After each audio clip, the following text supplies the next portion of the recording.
नमस्कार, आप देख रहे हैं पर्वत जन डिजिटल। आपके साथ मैं हूं मीनाक्षी साहब। UK triple SC video VPDO मामला आप सभी को पता ही होगा, क्योंकि उत्तराखंड में इस वक्त सबसे बड़ा मामला, सबसे बड़ा घोटाला जो चल रहा है वो है UK triple SC video VPDO का मामला। और आज सुबह खबर आती है कि 4 लोगों को जमानत मिल गई है। अब ऐसे में उत्तराखंड के जो युवा हैं उनमें एक तरीके से गुस्सा देखने को मिलता है। लेकिन अभी दोपहर में एक खबर आती है 2 बजे के आसपास कि अधिकारियों पर इसमें अब उनको गिरफ्तारी की गई है, उन पे यहाँ पर कुछ ना कुछ गाज गिरते हुए दिखाई दे रही है।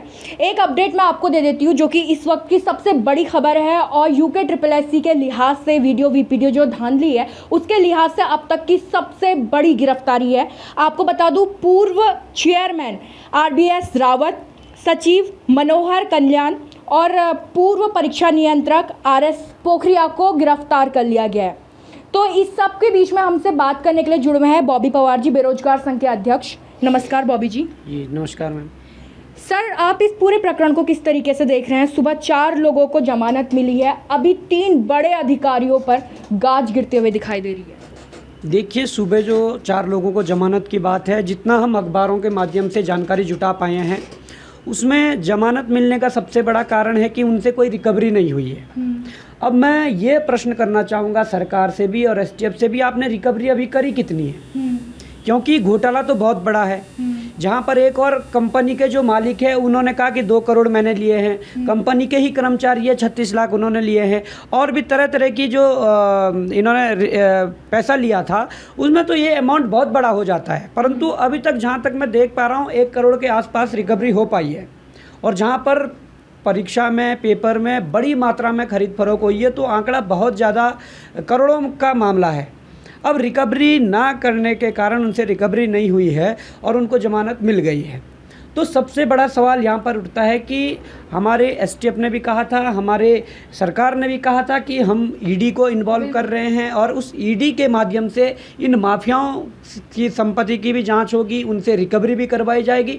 परंतु अब समझ ये नहीं आ रहा है कि अभी तक ना तो ED इन्वॉल्व हुई, और अगर ED इन्वॉल्व नहीं हुई उस कारण आज इन 4 लोगों को बाहर अगर किया है, इनको जमानत पे भेजा है, तो कल के दिन जो बाकी माफिया वो भी बाहर आ जाएंगे। तो क्या सरकार को ED वाला जो ऑप्शन था, उन्होंने लेटर पत्राचार किया, उसके बाद ED नहीं आई, तो ये बड़ा दुर्भाग्य है। क्योंकि उत्तराखंड की जनता तो इतने बड़े भ्रष्टाचार को उजागर करने के लिए CBI जैसी मांग करने वाली है, और CBI जैसी मांग कर रही है कि CBI जाँच की मांग हो, परंतु आपने अभी तक ED भी इन्वॉल्व नहीं करी, तो ये बड़ा दुर्भाग्य है।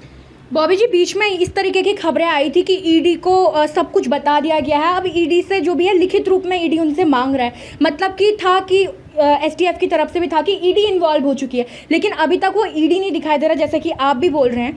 और उसके तहत यहाँ पर एक थोड़े बहुत सवाल ये भी दिखाई देते हैं, जैसे जिस तरीके से पहले इन लोगों पे कार्रवाई की गई थी, इनको आरोपी घोषित किया गया था, अब बोला जा रहा है कि इनकी गिरफ्तारी यहाँ पर जैसे निरस्त कर दी जाती है। धीरे धीरे तो सभी छूट के आ जाएंगे, तो ऐसे में अब क्या किया जाएगा? मतलब अंदर डालो फिर बाहर कर दीजिए? नहीं, यही दुर्भाग्य है। हम जिस देवभूमि को इस गंदगी से बाहर करने की बात कर रहे हैं उसमें वास्तव में मुख्यमंत्री श्री पुष्कर सिंह धामी का बड़ा योगदान है, हमारे STF की टीम है उनका बड़ा योगदान है कि कहीं ना कहीं काफ़ी कुछ उन्होंने इस उत्तराखंड के लिए अभी करा है, अगर गिरफ्तारियों की बात करें। परंतु फिर उसी ढर्रे पे चलना कहाँ तक उचित है? हम तो ये कह रहे हैं कि वास्तव में यदि उन्हें जमानत मिल गई है, तो अगर आपने ED इन्वॉल्व नहीं की और लोगों से भी रिकवरी नहीं करवाई, तो कहीं ना कहीं और माफिया भी छूट जाएंगे, और ये उत्तराखंड शायद मुझे लगता है कि उसी कीचड़ की ओर फिर से जाएगा जिस कीचड़ से हम इसको बाहर निकालने की बात कर रहे हैं। तो सरकार को चाहिए, STF को चाहिए, हमारे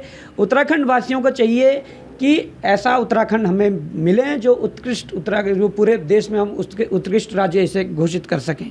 परंतु इसके लिए सरकार को ध्यान देना चाहिए कि ED को इन्वॉल्व किए बिना इन माफियाओं के जो करोड़ों अरबों की जो इनकी संपत्ति है उस पर टारगेट नहीं किया जा सकता है। हम उत्तराखंड के समस्त युवा, समस्त जनमानस सरकार से ये मांग करती है कि आप जितने जल्दी हो सके ED को इन्वॉल्व करके इनकी संपत्तियां खंगालिए, इनके बैकग्राउंड देखिए कि किस बैकग्राउंड से उठकर आज करोड़ों अरबों के ये मालिक बने हुए हैं, उस चीज़ को देखकर आप ED से कार्रवाई करवाइए। बिल्कुल, जैसे कि अभी बड़ी अपडेट, जैसे कि अभी हमने भी बताया, पूर्व अध्यक्ष हो गए, सचिव हो गए, परीक्षा नियंत्रक हो गए, इन सबको अरेस्ट कर लिया गया है। कब तक जो अभी बडोनी ये सब लोग थे, इन पे कब तक गाज गिरने की संभावना आपको लगती देखिए है? अभी की जो अपडेट है और उसमें पूर्व अध्यक्ष RVS रावत, सचिव और परीक्षा नियंत्रक, उनकी गिरफ्तारी से आज पूरा बेरोजगार खुश है और साथ में ही सभी बेरोजगार मुख्यमंत्री धामी जी का आभार प्रकट करना चाहेंगे और एसटीएफ की समस्त टीम का, जो पूरी टीम एसटीएफ की है, उनका आभार प्रकट करना चाहेंगे कि आपने इस केस में अभी तक की सबसे बड़ी गिरफ्तारियों में से ये गिरफ्तारी गिनी जाएगी।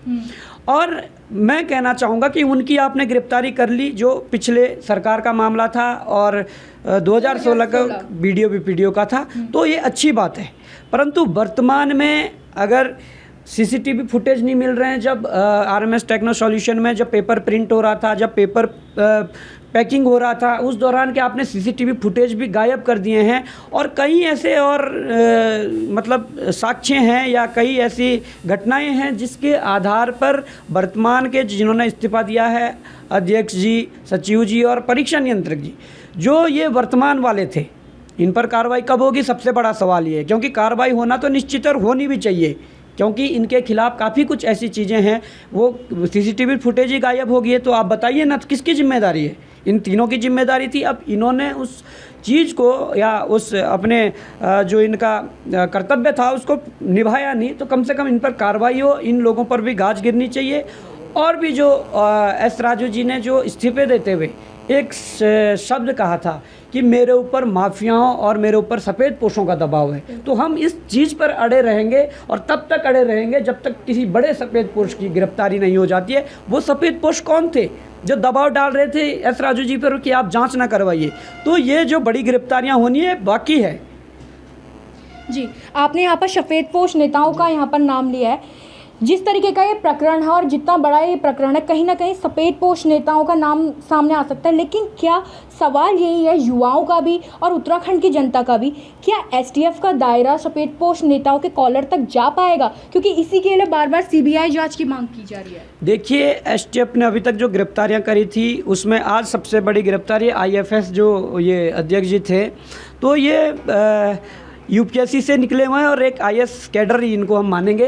तो इतनी बड़ी गिरफ्तारी अगर कर दी है तो थोड़ा अगर हौसला एसटीएफ बढ़ाएं और थोड़ा अगर मुख्यमंत्री पुष्कर धामी अपने हाथ खोलें और थोड़ा फ्री हैंड कर दें हमारी एसटीएफ को। ऐसा नहीं है कि हमारी एसटीएफ में काबिलियत नहीं है, एसटीएफ की सराहना आज पूरे प्रदेश में हो रही है, तो एसटीएफ को थोड़ा फ्री हैंड करने की ज़रूरत है। मुझे लगता है कि बड़े बड़े सफ़ेदपोश भी आएंगे, परंतु अगर ऐसा नहीं होता है, अगर एसटीएफ बड़े सफ़ेद पोशों पर दबाव हाथ नहीं डाल पाती है, तो कहीं ना कहीं फिर सीबीआई जांच की मांग को आगे बढ़ाया जाएगा। प्रदेश भर की जनता सीबीआई जांच की मांग करी है, फिर उस मांग को आगे निरंतर करा जाएगा। आप एसटीएफ की जांच से संतुष्ट हो चुके हैं अभी तक?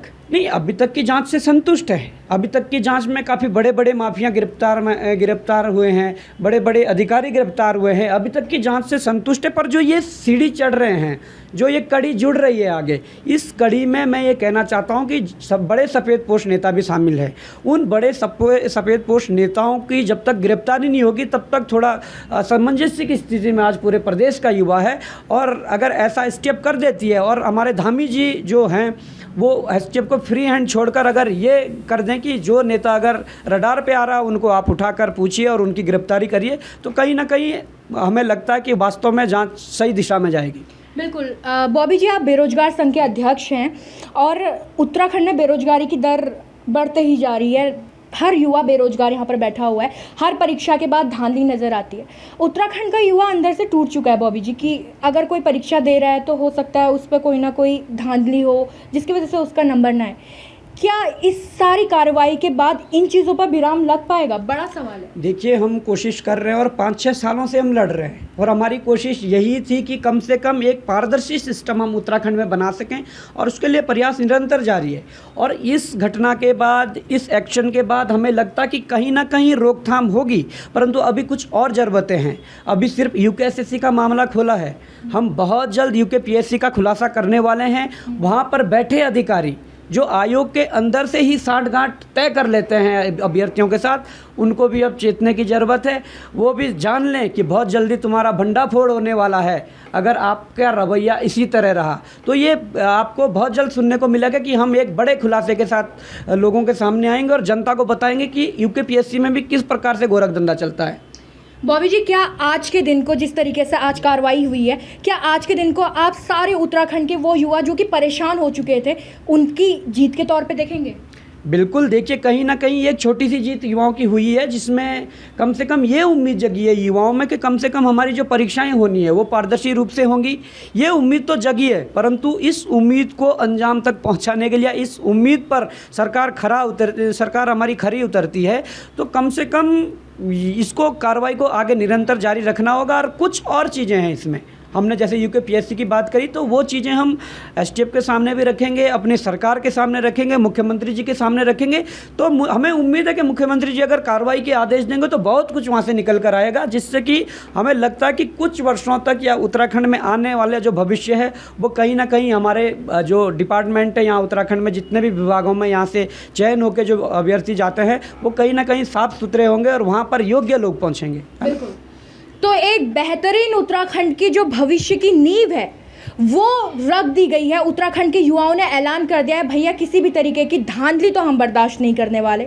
और आज एसटीएफ ने एक ज़बरदस्त तरीके से कार्रवाई की है। जो सुबह तक गुस्सा पूरे उत्तराखंड के मन में था कि 4 लोगों को, उनको जो जमानत थी वो तो मिल गई, लेकिन जो 3 बड़े अधिकारी थे उन्हें गिरफ्तार कर लिया गया। तो कहीं ना कहीं उत्तराखंड के लिहाज से आज का दिन बेहद मायने रखता है और ये जीत है उन तमाम युवाओं की जिन्होंने संघर्ष किया है इस दिन के लिए। तो उम्मीद है एसटीएफ अपना काम इसी तरीके से करेगी और जो युवा है इसी तरीके से एकत्रित रहेंगे ताकि उत्तराखंड के एक सुनहरे उत्तराखंड जिसकी हम बात कर रहे हैं वो दिन भी हम देख सके। तो फिलहाल अभी मेरे साथ इतना ही, आप बने रहिएगा परवत जन डिजिटल के साथ।